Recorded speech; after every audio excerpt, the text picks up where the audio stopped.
behalf of competitive career. My name is Nilesh and I am your IELTS trainer.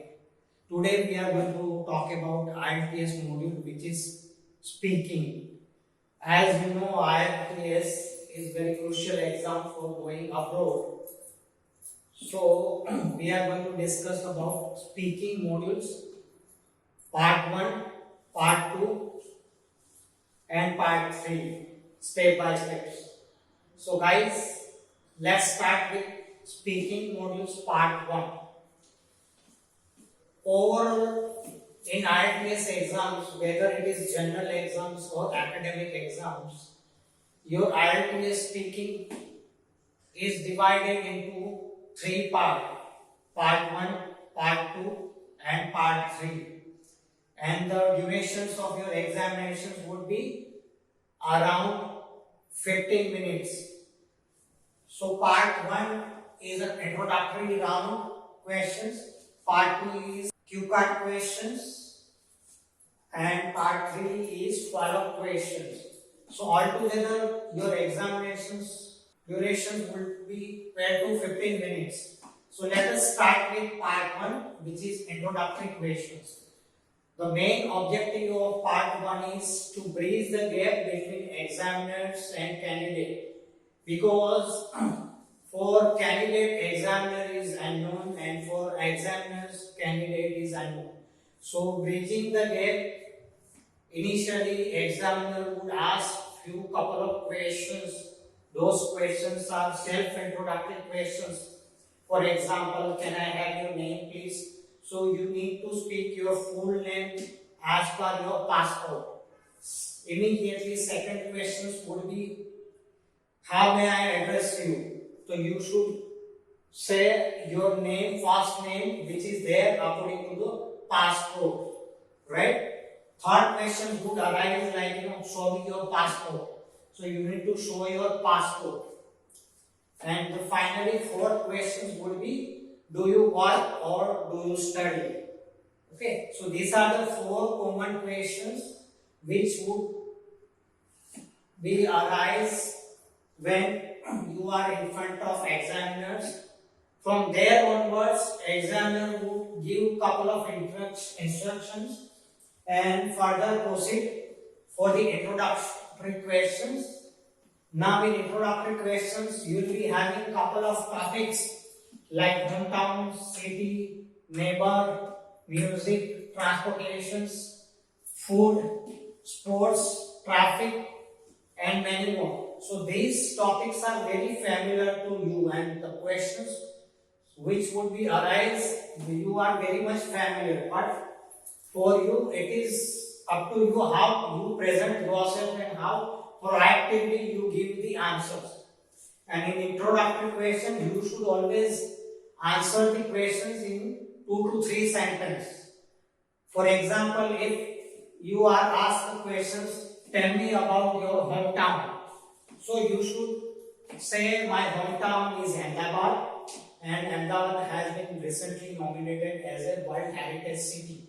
So this is like 2 sentence answers, and if possible you can expand it also. So once in part 1 we will be having 5 to 10 different questions in 2 different topics. Now कभी-कभी students के मन में ख्याल आता है कि मेरा speaking अच्छा गया है, फिर भी मुझे बैंड क्यों नहीं मिलती?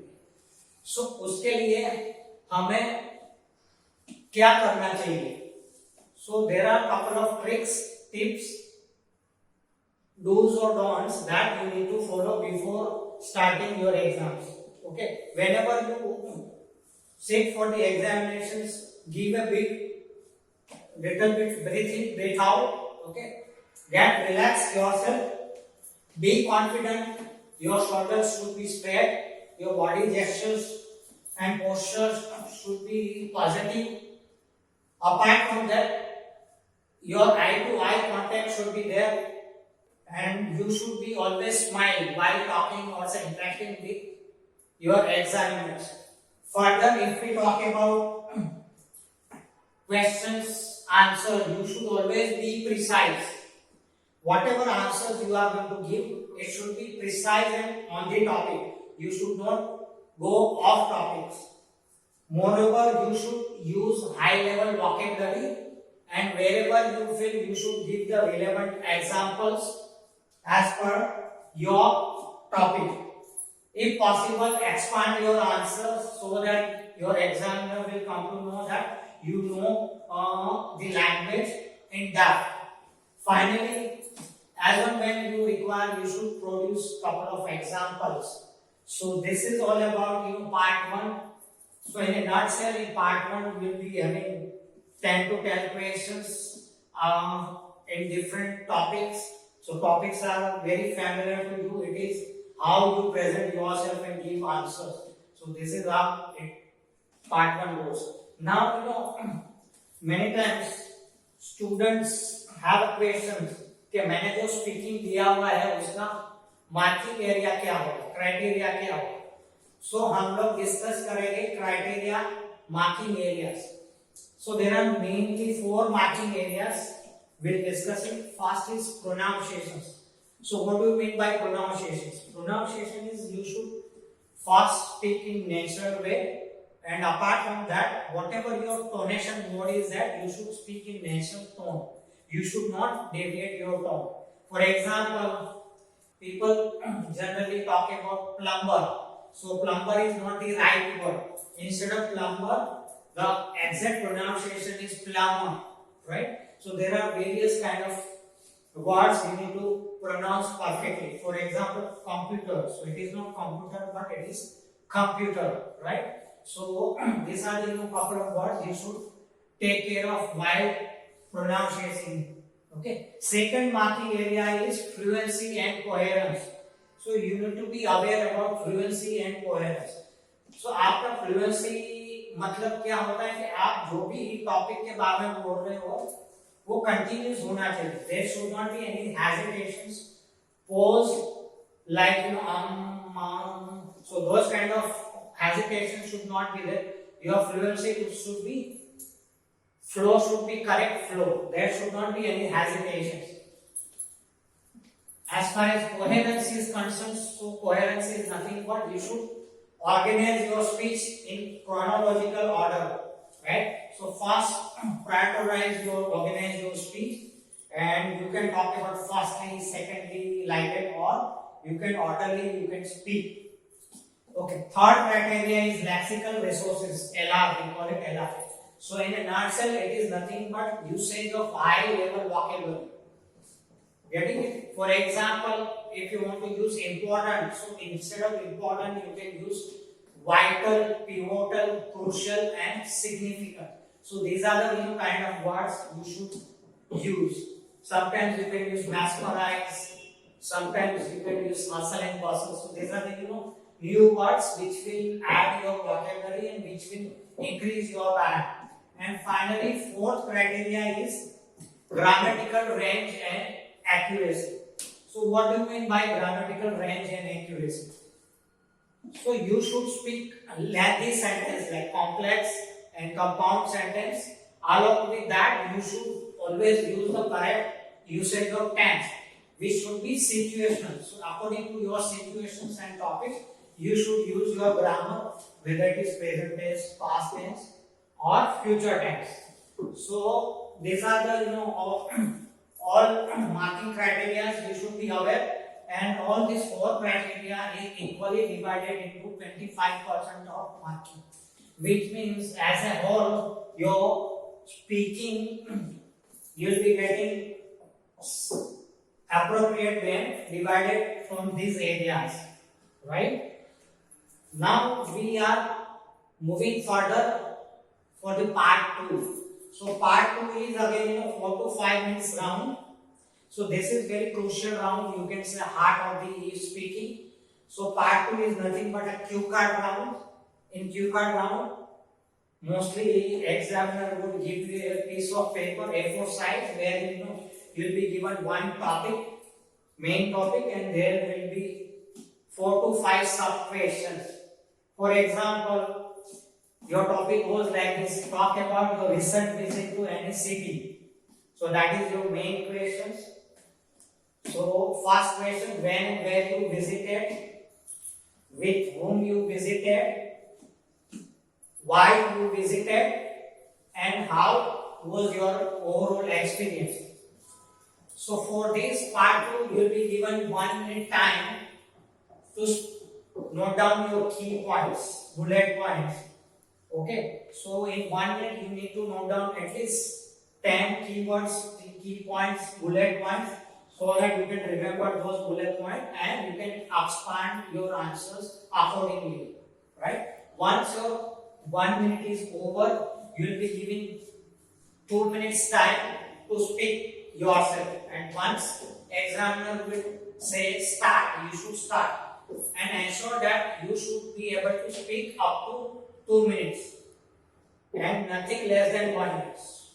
Okay, so anything about 2 minutes is always fantastic and good answers.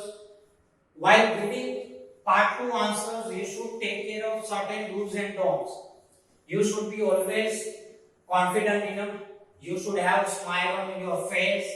Once you start the communications, also once you start your task part 2, which is cue card, you should always create a platform. Try to relate your answers with your life experience, or wherever you have observed something.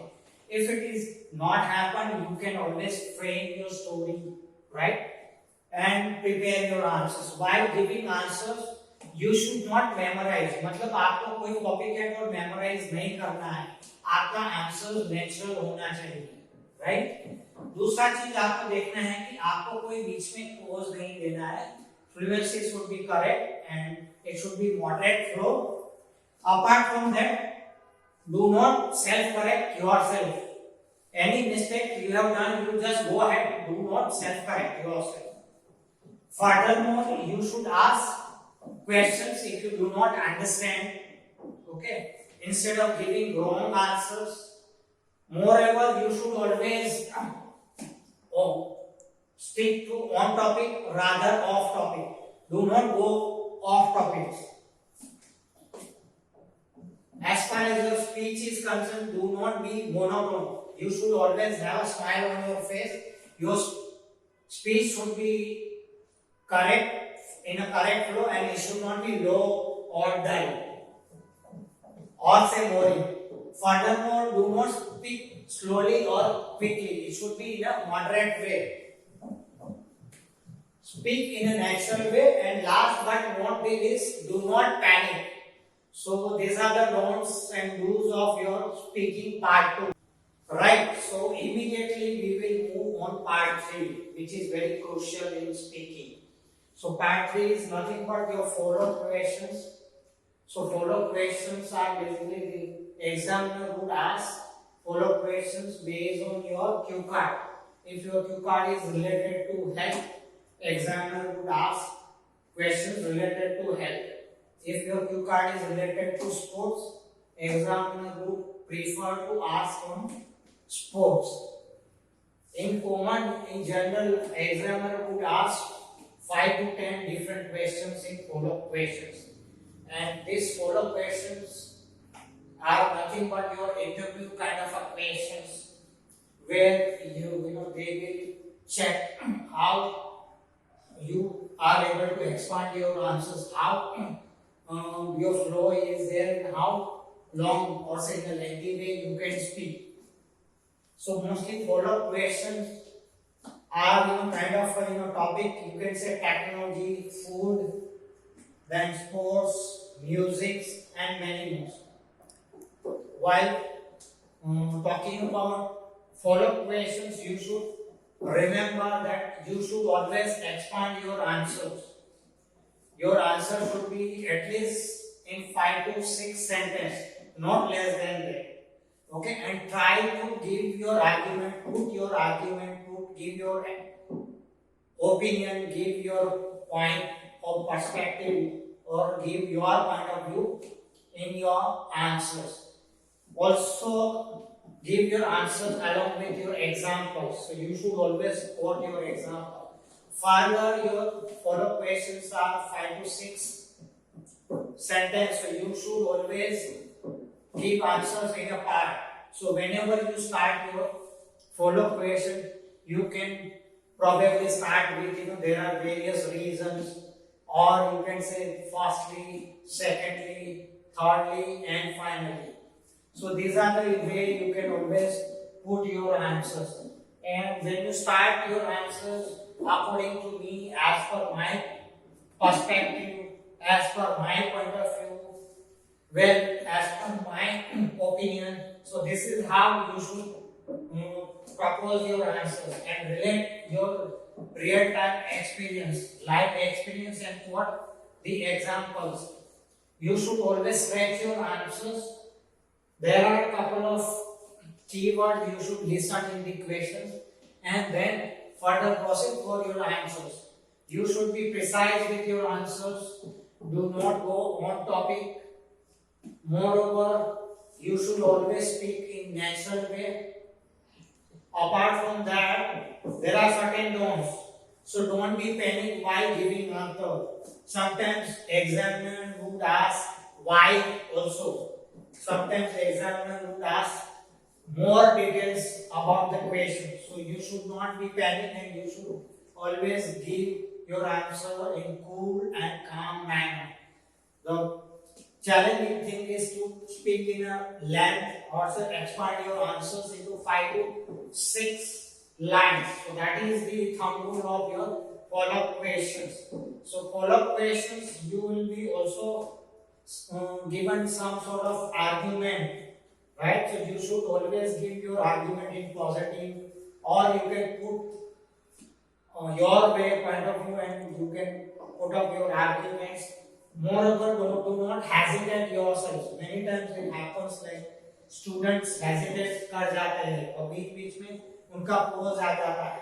तो ये pause आपका आना नहीं चाहिए. आपका जो है speaking जो है एकदम फ्लोलेस होना चाहिए, right? And apart from that, आपका स्पीकिंग में कोई pause नहीं आना चाहिए. That should be a clear pronunciations, and if possible, try to use the variant language along with high level vocabulary.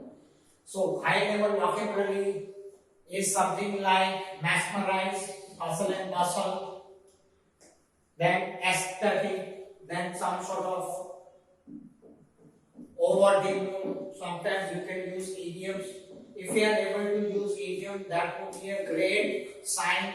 And you are aware of in-depth English, so it is always advisable to use idioms. But ensure that you should not overuse of your idioms. Sometimes, in hurriedness, if you use excessive idioms, that might affect your speaking. So ensure that whichever idiom you are going to use, it should be relevant with the topics. So whenever you want to say something, fair weather friends, so it is related with friends, those who are not with you in a bad time, they are always with you in a good time. For example, another idiom is I was over the moon, which means that you felt jubilant, you felt joyous mood, right? So such kind of idiom you should always use. So this is how part 3 goes. So overall in speaking, I would say it is divided into 3 parts. Part 1 is your introductory questions. Part 2 is all about cue card questions. And part 3 is all about follow-up questions. So entire duration of your speaking is just 15 minutes. So ensure that whatever you speak, that should be precise, correct, with the good pronunciations, good flow of fluency and coherence. Moreover, you can use lexical resources like high-level vocabularies wherever it is required. Do not use ordinary language like good, bad, like that. And last but not least, you should always use correct form of grammar, which should be combinations of your compound and complex sentence. Okay, and wherever the situations apply, you should use according to your grammar, and accordingly you should use your tenses.